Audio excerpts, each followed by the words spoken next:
c'est en ce moment le TGS. Et le truc que tout le monde attend, c'est évidemment la PS4 et les nouvelles PS Vita sur le stand Sony. Il y a vraiment beaucoup de monde alors qu'on n'est que dans les jours business. Je n'ose pas imaginer ce que ça va être quand ça va être dans les jours ouverts au public. On commence les news avec le stand le plus fréquenté du TGS, celui de Sony et de ses nouvelles consoles. La star était évidemment la PS4, un bien beau bestiau pris en photo sous tous les angles possibles par les visiteurs et les médias. Et contrairement à l'E3, les joueurs pouvaient cette fois s'essayer sur la vraie machine à laquelle était branchée leur manette. On commence par Knack, un des titres de lancement développé par Sony Japan Studio. Il était particulièrement mis en avant et faisait aussi office de démo technique de la console. Le joueur incarne Knack, une créature capable de changer d'éléments et surtout de changer de taille.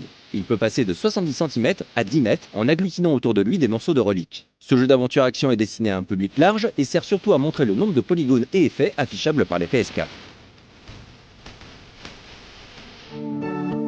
Dans la catégorie jeux familiaux, on pouvait essayer Ho-Come, développé par les studios de Santa Monica et Honest Slug. Ça fleure bon le jeu à concept du type Loco Roco ou encore Katamari, avec son ambiance colorée et son style graphique. Plus qu'un jeu, il s'agit surtout d'un espace où s'amuser, explorer et interagir avec les éléments du décor. Le titre sera également disponible sur PS3 et PS Vita. À mi-chemin entre aventure et puzzle, Doki Doki Universe est un jeu réalisé par le studio Human Nature, où la communication tiendra un rôle primordial. Fondé par un des créateurs de Toei Jam & Earl, le jeu sera disponible uniquement en téléchargement sur toutes les plateformes de Sony. Changement d'ambiance avec Resogun, un shoot téléchargeable où l'on pourra tirer dans les 4 directions. Le titre a été développé par Housemarque, à qui l'on doit Star Strike HD et Dead Nation. L'aspect social, mis très en avant avec les nouvelles générations de consoles, sera une caractéristique principale de Drive Club. Issu du même studio que MotorStorm, cette prod permet de fonder un club de fans de courses de voitures avec ses amis et de faire des courses en ligne. Infamous Second Son, la suite d'Infamous 2, a également été présentée. L'action se déroule dans la ville de Seattle et l'on devra contrôler un anti-héros se retrouvant doté de super pouvoirs. La PS4 devrait permettre d'afficher une ville aussi réaliste que possible et d'offrir un gameplay bien nerveux. Un nouveau Killzone annoncé pour le printemps était aussi en démo, mais on vous en reparlera dans Classé 18+. D'autres titres PS4 d'éditeurs tiers étaient aussi sur le stand, comme Deep Down, le Dark Souls de Capcom, Shin Sangoku Musou 7 with Moshoden, Wolfenstein The New Order, Psycho Break, le remake de Strider Illyu, Dream Club et bien d'autres. Le stand Sony accueille aussi les créateurs sans stand fixe, comme Kojima. Habitué aux présentations sur scène, il a dû se rabattre sur le stand Sony, car pour la première fois cette année, Konami n'avait pas pris de stand pour le Tokyo Game Show. Oui, ça fait bizarre, mais Kojima ne se démonte pas et s'est fendu d'une présentation très classe et décontractée de MGS5 avec le déroulé de la première mission customisée spécialement pour le TGS.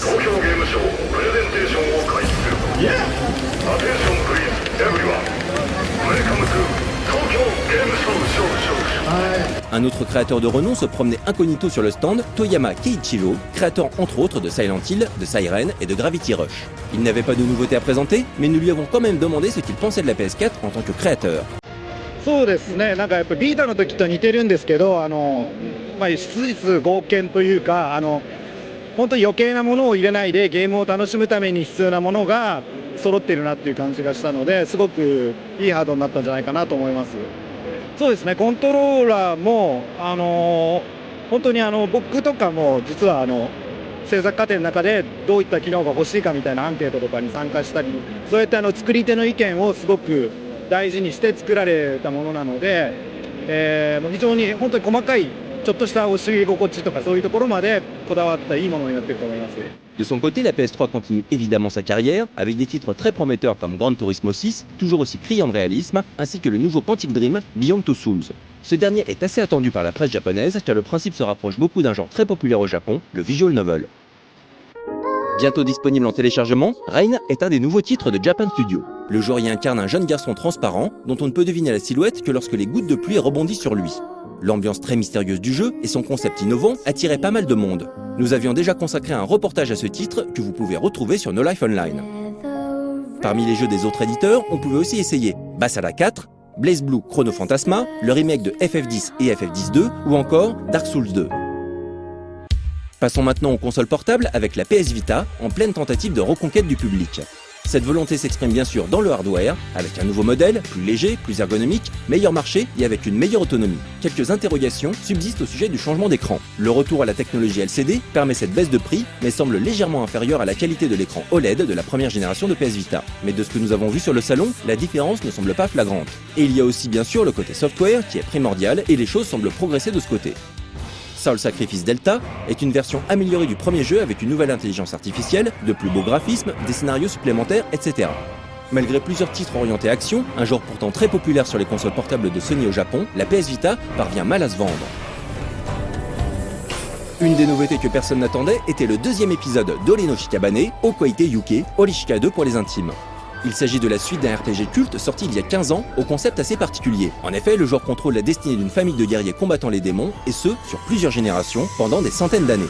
Le tout dans un univers japonais fantastique, rempli de monstres folkloriques. Au rayon démo techniques de la console, Tearaway, un nouveau jeu d'action-aventure signé Media Molecule, tente de mettre à profit toutes les caractéristiques de la PS Vita. De l'écran tactile à la caméra, en passant par le micro et le gyroscope, il faut tout essayer pour résoudre les puzzles des niveaux. Les autres éditeurs présentaient aussi leurs jeux comme le très populaire God Eater 2 qui a d'ailleurs une PS Vita à ses propres couleurs, tout comme l'Otome Game Akueki. On trouvait aussi Gundam Breaker, une suite de Project Diva Hatsune Miku, Legend of Heroes, Madoka Magica Pentagram ou encore Shin Atelier Rorona par exemple. Récemment annoncée par Sony devant un parterre de spectateurs dubitatifs, la PS Vita TV était également en démonstration. Alors là on est sur le stand Sony, on m'a donné un petit ticket pour que je fasse la queue pour essayer un jeu sur la PlayStation Vita TV. La nouvelle console qui a été annoncée il n'y a pas très longtemps, donc on va l'essayer ça tout de suite. Donc entre temps vous êtes au courant qu'il y a eu un nouveau modèle de PS Vita, mais il y a surtout, voilà ça, la PS Vita TV, tout le monde se dit mais qu'est-ce que c'est que ce truc? Qu'est-ce que c'est? C'est un boîtier qui se branche sur la télé, en fait c'est une PS Vita sans écran, plus ou moins, qui comporte tous les services PS Vita, donc c'est-à-dire qu'on peut jouer à des jeux, etc. sur sa télévision, mais aussi tout ce qui est environnement multimédia type un petit peu Smart TV. Et le truc intéressant, c'est que quand on joue un jeu PS Vita sur la TV, s'il y a d'autres joueurs qui viennent, ils peuvent utiliser les manettes PS4 pour jouer à plusieurs, ou carrément leur PS Vita s'ils l'ont amené. Certains diront que ça sert à rien, d'autres, moi je suis pas d'accord. Je suis pas d'accord, je trouve que c'est très bien parce que on peut avoir envie de jouer au jeu PS Vita et on n'a pas forcément envie d'avoir la console portable. On va tout de suite essayer God Eater 2. Ils ont voulu faire un Monster Hunter-like, c'est chez Bandai Namco. À la base, c'est un jeu sur PSP et ça mêle un petit peu des côtés RPG online comme on pouvait avoir. Moi, je trouve que ça ressemble un petit peu à Phantasy Star. Mais on a voilà, quand même un chara design assez typé shonen, voilà, avec des filles et tout un peu joli. C'est de l'action RPG avec des monstres à tuer, des grosses armes, etc.